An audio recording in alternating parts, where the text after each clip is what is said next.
నిలబడి అబద్ధం చెప్పలేనే నా అద్దం అంటే నువ్వే మరి ఈ నిజం దాచలేనే ఆ అద్దం ముందు నిలబడి అబద్ధం చెప్పలేనే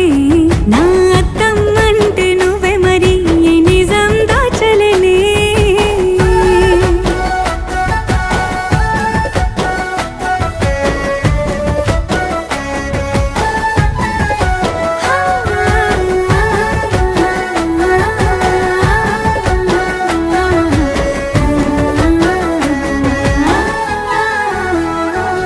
నీకు నచ్చిన సంగీతం ఏంటి నీ చెప్పుల సవ్వడి నువ్వు మెచ్చిన నగలు ఏంటి వంపున ముద్దు తడి నీకిష్టమైన చోటు ఏంటి అది చల్లని